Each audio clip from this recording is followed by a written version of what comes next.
Hello friends, നിങ്ങളെല്ലാവരും ഞാൻ എൻ്റെ യൂട്യൂബ് ചാനലിലോട്ട് സ്വാഗതം ചെയ്യുകയാണ്. ഇന്ന് ഞാൻ വീണ്ടും ഒരു ചൈനീസ് യുവസുന്ദരിയാണ് പരിചയപ്പെട്ടിരിക്കുന്നത്. പുള്ളിക്കാരത്തിയുടെ മോന്ത ഫിൽറ്ററൊക്കെ വെച്ച് മറച്ചിരിക്കുകയാണ്. അപ്പോൾ ഞാൻ ചോദിച്ചു, ഫിൽറ്ററില്ലാതെ കുറച്ചുകൂടെ കാണാൻ നല്ല ഭംഗി കാണുമല്ലോ എന്ന്. പുള്ളിക്കാരത്തി ചിരിയാണ് മറുപടിയായിട്ട് തന്നത്. ഞാൻ വിചാരിച്ചു പുള്ളിക്കാരത്തിക്ക് ചൈനീസ് മാത്രമേ അറിയാവൂന്ന്. പക്ഷേ പുള്ളിക്കാരത്തി ഇംഗ്ലീഷ് നല്ല വശമുണ്ടായിരുന്നു. അപ്പോൾ ഞാൻ ചോദിച്ചു, എങ്ങനെയാണ് താങ്കൾക്ക് ഇംഗ്ലീഷ് ഇത്ര വശം ഉള്ളത് എന്ന്. അപ്പം പുള്ളിക്കാരത്തി എൻ്റെ അടുത്ത് പറഞ്ഞൊരു കാര്യമെന്ന് പറയുന്നത്, പുള്ളിക്കാരത്തി ഇംഗ്ലീഷ് സിനിമയൊക്കെ കാണും, മാത്രമല്ല ഇംഗ്ലീഷ് ന്യൂസൊക്കെ ഇരുന്ന് കേൾക്കാറും കാണാറുമുണ്ടെന്ന്.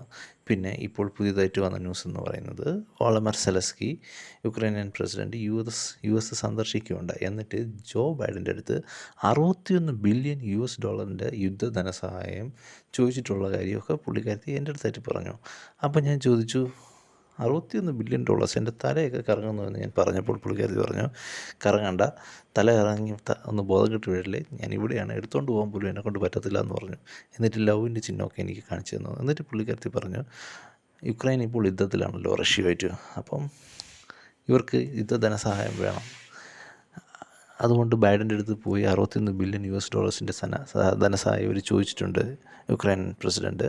അപ്പം ബൈഡൻ പറഞ്ഞതെന്ന് പറഞ്ഞാൽ, ക്രിസ്മസ് സമ്മാനമായിട്ട് ഞങ്ങൾ ഈ $61 ബില്യൺ യുക്രൈന് നൽകുമെന്ന്. പക്ഷേ അതൊന്നും ഒരിക്കലും നടക്കാൻ പോകുന്നില്ല. കാരണം എന്തെന്ന് വെച്ചാൽ, ഇത്രയും തുക അനുവദിക്കണമെങ്കിൽ റിപ്പബ്ലിക്കൻ്റെ വോട്ടും കൂടെ വേണം. പക്ഷേ US കോൺഗ്രസ്സിൽ റിപ്പബ്ലിക്കൻസ് ഇത് പാസ്സാക്കത്തില്ല എന്ന് പറഞ്ഞു. കാരണം വേറെ ഒന്നുമല്ല, US ബോർഡറൊക്കെ ശക്തിപ്പെടുത്താനായിട്ട് ആദ്യം പൈസ ചിലവാക്കണം. അല്ലെങ്കിൽ അനധികൃതമായിട്ടുള്ള കുടിയേറ്റക്കാർ US കടന്നു വന്ന് അവിടുത്തെ സാമ്പത്തിക സ്ഥിതിയും ബാക്കി കാര്യങ്ങളൊക്കെ അവതാളത്തിലാക്കും എന്നാണ് റിപ്പബ്ലിക്കൻസിൻ്റെ വാദം. അതുകൊണ്ട് തന്നെ ഈ പ്രമേയത്തിനെതിരായിട്ടാണ് അവർ വോട്ട് ചെയ്തിരിക്കുന്നത്. പുള്ളിക്കാരത്തിയുടെ ഫിൽറ്ററൊക്കെ മാറ്റിയിട്ടുണ്ടായിരുന്നു. നല്ല സുന്ദരിയായിട്ടുണ്ടായിരുന്നു കാണാനായിട്ട്. നല്ല ചിരിയാണ് പുള്ളിക്കാരത്തിക്ക്. ഹൈലൈറ്റായിട്ട് പറയാനായിട്ട് നല്ല രീതിയിൽ ചിരിക്കും. അപ്പം പുള്ളിക്കാരത്തി ഇതിനെക്കുറിച്ചൊക്കെ എൻ്റെ അടുത്ത് ഇങ്ങനെ ഡിസ്കസ് ചെയ്തു. അപ്പോൾ എനിക്കും വളരെയധികം സന്തോഷമായിട്ട്. അപ്പോൾ ഞാൻ പുള്ളിക്കാരത്തിട്ട് പറഞ്ഞു, ശരിയാണ്, യുക്രൈൻ ഇപ്പം പെട്ടിരിക്കുകയാണ്. ആക്ച്വലി ഈ റഷ്യ ഒരു യുദ്ധവും നടന്നു. ഇനിയിപ്പോൾ റഷ്യയിൽ നിന്ന് ഈ യുദ്ധത്തിൽ നിന്ന് പിന്മാറാനും പറ്റത്തില്ല. കാരണം റഷ്യ തുടങ്ങി വെച്ച യുദ്ധത്തിൽ നിന്ന് എങ്ങനെയാണ് യുക്രൈന് പിന്മാറാനായിട്ട് പറ്റുന്നത്. ഞാൻ പുള്ളിക്കാരത്തിൻ്റെ കയ്യിലുള്ള സിഗരറ്റ് ശ്രദ്ധിച്ചു. അപ്പോൾ ഞാൻ എപ്പോഴും സിഗരറ്റ് വലിക്ക് എതിരായതുകൊണ്ട് തന്നെ പുള്ളിക്കാരത്തിൻ്റെ അടുത്ത് പറയുന്നുണ്ടായിരുന്നു, സിഗരറ്റ് വലിച്ചാൽ നമ്മൾ ചത്തുപോകും എന്ന് ഞാൻ ആംഗ്യ ഭാഷയിലൊക്കെ കാണിച്ചു. മനസ്സിലായോ എന്തോ എനിക്കറിയത്തില്ല. അല്ലെങ്കിൽ നമ്മൾ ശ്വാസകോശത്തിൻ്റെ ആഡ് എടുത്തിട്ട് കണ്ടിട്ട് പറ്റും. മറ്റേ ശ്വാസകോശം സ്പോഞ്ച് പോലെയാണ്, പുക വലിച്ചാൽ അത് നമ്മൾക്ക് തന്നെ അപകടപരമായിട്ട്. പക്ഷേ ഈ ആഡ് എനിക്ക് മലയാളത്തിൽ പറഞ്ഞാൽ പുള്ളിക്കാരത്തിക്ക് മനസ്സിലാവത്തില്ല എന്നതുകൊണ്ട് തന്നെ ഞാനിത് പറഞ്ഞില്ല. ഞാൻ എന്നിട്ട് ബാക്കി കാര്യങ്ങളൊക്കെ യുക്രൈൻ്റെ വിഷയങ്ങളിലോട്ടൊക്കെ ഞാനിങ്ങനെ കടന്നു. അപ്പോൾ പുള്ളിക്കാരത്തി എൻ്റെ അടുത്ത് പറഞ്ഞ വേറൊരു കാര്യം എന്ന് പറയുന്നത്, യുക്രൈൻ ഇപ്പം പെട്ടിരിക്കുകയാണ്. കാരണം വേറൊന്നുമല്ല, യൂറോപ്യൻ ശക്തികളും US എല്ലാം കൂടെ ചേർന്ന് യുക്രൈനെ ഈ യുദ്ധത്തിലോട്ട് തള്ളിവിട്ടതാണ്. അവർക്ക് ധൈര്യം പകർന്നു കൊടുത്ത് അവരെ നാറ്റോ ഫോഴ്സിലോട്ട് ക്ഷണിച്ചു. അപ്പോൾ Ukrainian president Volodymyr Zelensky NATO ഫോഴ്സിൽ ജോയിൻ ചെയ്യാമെന്ന് പറഞ്ഞു, യൂറോപ്യൻ യൂണിയനിൽ ചേരാമെന്നും പറഞ്ഞു. പക്ഷേ ഇത് രണ്ടും നടന്നില്ല. അതിന് മുന്നേ യുദ്ധത്തിൽ ഏർപ്പെട്ടു. അപ്പോൾ റഷ്യ പറഞ്ഞൊരു കാര്യം എന്ന് പറയുന്നത്, യുക്രൈൻ അങ്ങനെ നാറ്റോ ഫോഴ്സിൽ ചേരുകയാണെങ്കിൽ നാറ്റോ ഫോഴ്സിൻ്റെ ആയുധങ്ങളെല്ലാം റഷ്യൻ ബോർഡേഴ്സിൽ വിന്യസിക്കാനായിട്ട് പറ്റും. പക്ഷേ ഇത് റഷ്യയ്ക്ക് ഒരിക്കലും അംഗീകരിച്ചു കൊടുക്കാൻ പറ്റത്തില്ല. റഷ്യ അതൊക്കെ കൊണ്ട് തന്നെയാണ് ഈ യുദ്ധത്തിലോട്ട് ഇറങ്ങി തിരിച്ചത് തന്നെ. ഇനി അതിൻ്റെ ഒരു അവസാനം കാണാതെ റഷ്യ ഇത് ഇനി അടങ്ങത്തില്ല. യുക്രൈനെ മൊത്തം പിടിച്ചടക്കാതെ റഷ്യ ഇതൊന്നും പിന്മാറത്തില്ല എന്നൊരു ഒരു നഗ്നമായ സത്യം തന്നെയാണ്. അങ്ങനെ നമ്മളുടെ സംഭാഷണ ശൈലങ്ങൾ ഇങ്ങനെ തുറന്നുകൊണ്ടിരിക്കുന്നു. അപ്പോൾ ഞാൻ പറഞ്ഞു, ശരിയാണ്, ഇതിനെയാണ് നമ്മൾ പറയുന്നത് നാടൻ ഭാഷയിൽ ധൈര്യം കൊടുത്ത് ആളെ കൊല്ലിക്കുക എന്നുള്ള കാര്യം. അങ്ങനെ പുള്ളിക്കാരത്തി എൻ്റെ അടുത്ത് വളരെയധികം ചിരിച്ച് കളിച്ച് സന്തോഷപരമായിട്ട് സംസാരിക്കുമ്പോൾ ആ സിഗരറ്റ് കുറ്റി എൻ്റെ കണ്ണിൽ പെടുന്നുണ്ടായിരുന്നു. ഇതെങ്ങനെയെങ്കിലും പുള്ളിക്കാരത്തെ കൊണ്ട് ഉപേക്ഷിപ്പിക്കണമെന്നുള്ളൊരു ചിന്ത എൻ്റെ മനസ്സിലോട്ട് കടന്നു കയറി വന്നു. ഞാൻ അതിനെക്കുറിച്ചൊക്കെയുള്ള കാര്യങ്ങൾ പറഞ്ഞു. പിന്നെ അപ്പോഴേക്കും എൻ്റെ മനസ്സിലോട്ട് ഇപ്പോഴത്തെ ഇറങ്ങിയ മലയാള സിനിമ ധൂമം ഓർമ്മയിൽ വന്നു. പക്ഷേ ഞാനിത് ഏത് ഭാഷയിൽ പരിഭാഷപ്പെടുത്തി കൊടുക്കണമെന്ന് എനിക്കറിയത്തില്ല. ആകപ്പാടെ കുറച്ച് പൊടി ഇംഗ്ലീഷ് വെച്ചിട്ടാണ് ഞങ്ങൾ രണ്ടുപേരും അങ്ങോട്ടും ഇങ്ങോട്ടും സംസാരിക്കുന്നത് തന്നെ. അതുകൊണ്ട് തന്നെ ഇതിപ്പം ധൂമത്തിൻ്റെ കഥയൊക്കെ ഞാൻ ഇനി പറഞ്ഞു കൊടുത്താൽ ശരിയാകത്തില്ല. അതുകൊണ്ട് ഞാൻ പുള്ളിക്കാരത്തിൻ്റെ അടുത്ത് പറഞ്ഞു, നല്ലൊരു പടമുണ്ട്, വേണമെങ്കിൽ പോയി കാണുക. അല്ലെങ്കിൽ മലയാളത്തിൽ നല്ലൊരു പരസ്യമുണ്ട് ഈ സിഗരറ്റ് വലിക്കെതിരായിട്ട്, ശ്വാസകോശത്തിൻ്റെ, നേരത്തെ പറഞ്ഞത്, അത് നിങ്ങൾ വേണമെങ്കിൽ പോയി കണ്ടാൽ നിങ്ങൾക്ക് വളരെയധികം ഉപകാരമായിരിക്കുമെന്ന്. അപ്പം അവൾ ചിരിക്കുക മാത്രമാണ് ഉണ്ടായത്. അങ്ങനെ നമ്മൾ പറഞ്ഞപ്പോഴേക്കും ഞാൻ വേറൊരു കാര്യം പറഞ്ഞു, ഇപ്പം വേറെ എന്തെങ്കിലും ന്യൂസിൽ താങ്കൾ അറിയാനിടയായിരുന്നു.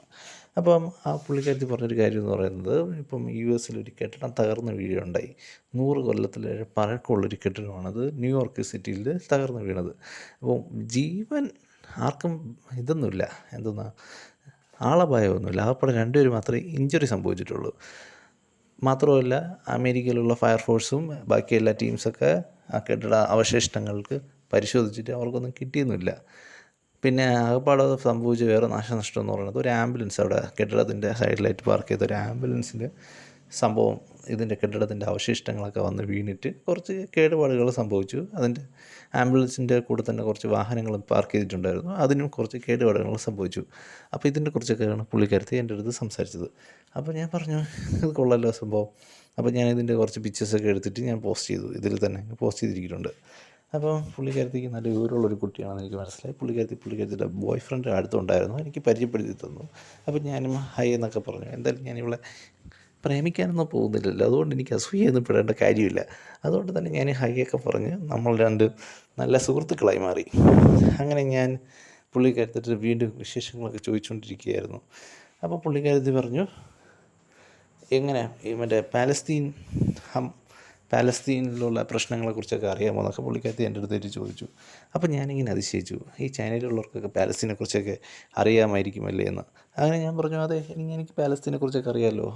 അപ്പോൾ പുള്ളിക്കാരത്തി പറഞ്ഞു, ഇപ്പം യുദ്ധം എങ്ങനെ അവസാനിക്കാറായിട്ടുള്ളൊരു ഘട്ടത്തിലോട്ടാണോ പോകുന്നതെന്നൊക്കെ ചോദിച്ചു. അപ്പോൾ ഞാൻ പറഞ്ഞു, എനിക്കതിനെക്കുറിച്ച് യാതൊരു വിവരമില്ല. അപ്പം പുള്ളിക്കാരത്തി പറഞ്ഞു, ഇപ്പം ഇസ്രയേൽ ചെയ്യുന്ന പരിപാടി എന്ന് പറഞ്ഞാൽ ഹമാസിൻ്റെ തുരങ്കങ്ങളുണ്ടല്ലോ, ആ തുരങ്കങ്ങളിലോട്ട് കടൽ വെള്ളം പമ്പ് ചെയ്ത് കയറ്റുകയാണ്. പക്ഷേ വേറൊരു കേസുള്ളതെന്ന് പറഞ്ഞാൽ 135 ഇസ്രയേലി തടവുകാരുണ്ട് ഹമാസിൻ്റെ കയ്യിൽ, അന്ന് പിടിച്ചുകൊണ്ട് പോയവർ. അവരിതിലേതെങ്കിലും ഒരു തുരങ്കത്തിലാണെങ്കിൽ ഇവരൊക്കെ തട്ടിപ്പോകാനുള്ള സാധ്യതയുണ്ടെന്ന് പുള്ളിക്കാരത്തി എൻ്റെ അടുത്തായിട്ട് പറഞ്ഞു. എന്നിട്ട് പുള്ളിക്കാരത്തിക്ക് എൻ്റെ അടുത്ത് ഭയങ്കര ഇഷ്ടമായെന്ന് തോന്നുന്നു. ഞാൻ ഭയങ്കര സുന്ദരനാണെന്നൊക്കെ പറയുന്നുണ്ടായിരുന്നു. ആ കോംപ്ലിമെൻ്റ് എനിക്ക് ഭയങ്കരമായിട്ട് ഇഷ്ടപ്പെട്ടു. എനിക്ക് ഫ്ലൈയിങ് കിസ്സൊക്കെ തന്നു. പിന്നെ ഞാൻ തിരിച്ച് കൊടുത്തു. പക്ഷേ അത് കാരണം വേറൊന്നുമില്ല, അവളെ ബോയ് ഫ്രണ്ട് അടുത്തുണ്ടെങ്കിൽ അവൻ എന്നെ ഇവിടെ ഒന്നും അടിക്കത്തില്ല എന്നുള്ളൊരു വിശ്വാസമുള്ളതുകൊണ്ട് ഞാൻ തിരിച്ച് കൊടുത്തു. പിന്നെ പുള്ളിക്കാരത്തി പറഞ്ഞു, ഈ ഹമാസ് ഇസ്രായേൽ യുദ്ധത്തിനെക്കുറിച്ച് താങ്കൾക്ക് എന്താണ് പറയാനുള്ളത്? ഞാൻ പറഞ്ഞു, എനിക്ക് അതിനെക്കുറിച്ച് വലുതായിട്ടൊന്നും പറയാനില്ല. അതൊരു തൊട്ടാൽ പൊള്ളുന്നൊരു ഇഷ്യൂ ആണ് ആക്ച്വലി. നമ്മളത് എവിടെ ഇട്ടാലും അത് പൊള്ളാനുള്ളൊരു സാധ്യതയുണ്ട്. കാരണം യുദ്ധത്തിൽ ഒരുപാട് ആളുകൾ മരിക്കുന്നുണ്ട്. പക്ഷേ യുദ്ധത്തിലല്ല, ചിലർ പാലസ്തീനെ അനുകൂലിക്കുന്നവരുണ്ട്, അത് നമുക്ക് അംഗീകരിക്കാം. പക്ഷേ ഹമാസിനെ അംഗീകരിക്കുന്ന ആളുകളുണ്ട്, അത് നമുക്കൊരിക്കലും അംഗീകരിക്കാനായിട്ട് സാധിക്കത്തില്ല. ഇസ്രായേലിനെ അംഗീകരിക്കുന്ന ആളുകളുണ്ട്, ഇസ്രായേലിനെ അനുകൂലിക്കുന്ന ആളുകളുണ്ട്. അപ്പം ഇതെന്ന് പറയുന്നത്, ഇസ്രായേലിനെ അനുകൂലിക്കുമ്പോഴും ഹമാസിനെ അനുകൂലിക്കുമ്പോഴും ചത്തു വീഴുന്നത് കുറേ മനുഷ്യരാണ്. ഇപ്പോൾ ആദ്യം ഹമാസിനെ അനുകൂലിച്ച് പറയുന്ന ആളുകളുണ്ട്. ഹമാസ് ആദ്യം പോയി ഇസ്രായേലിനെ ആക്രമിച്ചു. അവിടെയുള്ള നിരപരാധികളായ ആളുകളാണ് അവിടെ മരിച്ചു വീണത്. ഇതിന് പ്രതികാരമായിട്ട് ഇസ്രായേൽ തിരിച്ചാക്രമിക്കുന്നു. അവിടെയും മരിച്ചു വീണത് നിരപരാധികളായിട്ടുള്ള മനുഷ്യന്മാരാണ്. അപ്പോൾ ഇവിടെ ഒരു യുദ്ധം കൊണ്ട് ഏറ്റവും കൂടുതൽ ദുരിതം അനുഭവിക്കുന്നത് മനുഷ്യന്മാരാണ്, ഇതിലൊന്നും പെടാത്ത നിഷ്പക്ഷമായിട്ടുള്ള ആളുകൾ. ഇതിനെക്കുറിച്ചൊക്കെ ഞാൻ അവരോട് ഡിസ്കസ് ചെയ്തു. യുദ്ധം എന്തായാലും നമുക്ക് നിർത്തേണ്ട ഒരു സംഭവമാണ്. അപ്പം നമ്മൾ ആരെങ്കിലും അനുകൂലിച്ചിട്ട് അവർക്ക് വീരപരിവേഷ കൊടുത്തിട്ടൊന്നും കാര്യമില്ല. നമ്മൾ പ്രയത്നിക്കേണ്ടതെന്ന് പറയുന്നത് ഒരു യുദ്ധം എങ്ങനെ ഒഴിവാക്കണം, യുദ്ധം എങ്ങനെ നിർത്തണം എന്നുള്ള കാര്യം. അങ്ങനെ ഒക്കെ പറഞ്ഞ് നമ്മൾ ടാറ്റയും ബൈബൊക്കെ പറഞ്ഞ് പിരിയാനുള്ള സമയമായി. അങ്ങനെ പിരിഞ്ഞിരുന്നപ്പോഴാണ് ഒരാൾ എൻ്റെ മുന്നിൽ പ്രത്യക്ഷപ്പെട്ടത്. അതൊരു ഈജിപ്ഷ്യൻകാരനായിരുന്നു. ആ വ്യക്തിയെ കണ്ട് ഞാനിങ്ങനെ സംസാരിക്കുകയുണ്ടായി. അങ്ങനെ പുള്ളിക്കാരൻ്റെ അടുത്ത് ഇങ്ങനെ സംസാരിച്ചപ്പോൾ പുള്ളിക്കാരൻ എൻ്റെ അടുത്ത് ഒരു അമ്മച്ചിയെക്കുറിച്ച് അറിയാമോ എന്ന് ചോദിച്ചു. ഒരു ബൾഗേറിയൻ വനിതയാണ് അവരെ പേരാണ് ബാബ വാങ്ക. അപ്പോൾ ഈ ബൾഗേറിയൻ വനിത 26 കൊല്ലം മുന്നേ മരിച്ചുപോയ ആളാണ്. പക്ഷേ അവർ ഒരുപാട് പ്രവചനങ്ങളൊക്കെ നടത്തിയിട്ടുണ്ട്. അവർ നടത്തിയ ഓരോ പ്രവചനങ്ങളെന്ന് പറയുന്നത്, 2024 ആകുമ്പോഴേക്കും യൂറോപ്പിൽ ഒരുപാട് തീവ്രവാദ ആക്രമണങ്ങളൊക്കെ നടക്കും. അങ്ങനെ യൂറോപ്പ് തീവ്രവാദ ആക്രമണങ്ങൾക്ക് ഇരയായി മാറും. പിന്നെ യൂറോപ്പ് 2024 ഭയങ്കര കടുത്ത സാമ്പത്തിക പ്രതിസന്ധിയിലായിട്ട് കൂപ്പുകുത്തി വീഴും എന്ന് ഇവർ പ്രവചിച്ചിരുന്നു പണ്ട് തൊട്ട് തന്നെ. മാത്രമല്ല ക്യാൻസറിന് മരുന്ന് കണ്ടുപിടിക്കുമെന്ന് ഇവർ പ്രവചിച്ചിരുന്നു. അൾസീമേഴ്സിന് വരെ മരുന്ന് കണ്ടുപിടിക്കുമെന്ന് ഇവർ പ്രവചിച്ചിരുന്നു. അതൊക്കെയായിരുന്നു ഇവരുടെ ചില പ്രവചനങ്ങൾ. അപ്പോൾ ഇതൊക്കെ കേട്ടപ്പോൾ എനിക്ക് ഭയങ്കരമായിട്ട് അത്ഭുതപ്പെട്ടു. അപ്പോൾ ഞാൻ ചോദിച്ചു, ഇതിനെക്കുറിച്ചൊക്കെ താങ്കൾക്ക് ഭയങ്കര അറിവാണല്ലോ എന്ന്. അപ്പോൾ പുള്ളിക്കാരൻ പറഞ്ഞു അതെ, ഇതിനെക്കുറിച്ചൊക്കെ എനിക്ക് ഭയങ്കര അറിവാണ്. പുള്ളിക്കാരൻ തന്നെ ഇതിനൊക്കെ ഭയങ്കര ഇൻട്രസ്റ്റഡാണ്. അപ്പോൾ ഞാൻ ചോദിച്ചു വേറെ എന്തൊക്കെയാണ് പുള്ളിക്കാരത്തി പ്രൊജക്റ്റ് ചെയ്യാൻ ചോദിച്ചു. അത് പറഞ്ഞ് 2025 25 അതിനനുബന്ധമായിട്ടുള്ള വർഷങ്ങളോടുകൂടി റഷ്യൻ പ്രസിഡൻ്റായ വോൾഡിമിർ പുടിനെ റഷ്യയിലുള്ള തന്നെ ഏതെങ്കിലും ഒരു സിറ്റിസൺ വകവരുത്തുമെന്ന് അവർ പ്രവചിച്ചിട്ടുണ്ടെന്ന് പറഞ്ഞു. അപ്പോൾ ഞാനാണെങ്കിൽ കണ്ണൊക്കെ തള്ളിപ്പോയി.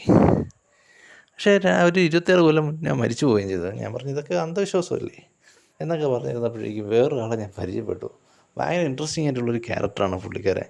എന്നെ കണ്ടപ്പോൾ തന്നെ ഗോഷ്ടിയൊക്കെ കാണിക്കാൻ തുടങ്ങി. അപ്പോൾ തന്നെ എനിക്ക് ഭയങ്കരമായിട്ട് ഞാനും തിരിച്ച് പുള്ളിക്കാരൻ്റെ അടുത്ത് ഗോഷ്ടിയൊന്നും കാണിച്ചില്ല, ചിരിച്ചു. പക്ഷേ അപ്പോൾ പുള്ളിക്കാരൻ രക്ഷയില്ല, ഭയങ്കര ഇൻട്രസ്റ്റിംഗ് ആണ്. എന്നിട്ട് പുള്ളിക്കാരൻ്റെ കൂട്ടുകാരനൊക്കെ എനിക്ക് കാണിച്ചു തന്നു. അവിടെ വെറുതെ ഇരിക്കുകയാണ്. എന്നിട്ട് അവനെ പരിഹസിച്ചുകൊണ്ടുള്ള കുറച്ച് സംഭാഷണ ശകലങ്ങൾ പോലുള്ള കുറച്ച് ഗോഷ്ടികളൊക്കെ എൻ്റെ അടുത്ത് കാണിച്ചു. അപ്പോൾ ഞാൻ പറഞ്ഞു താങ്കളുടെ പേരെന്താണ്? ഒന്നും പറയുന്നില്ല. ആ മോന്ത കാണുമ്പോൾ തന്നെ ആ ഐശ്വര്യം ഇങ്ങനെ നിറഞ്ഞ് തുളുമ്പിയിരിക്കുകയാണ്. അങ്ങനെ പുള്ളിക്കാരൻ ഒരു രക്ഷയില്ലായിരുന്നു.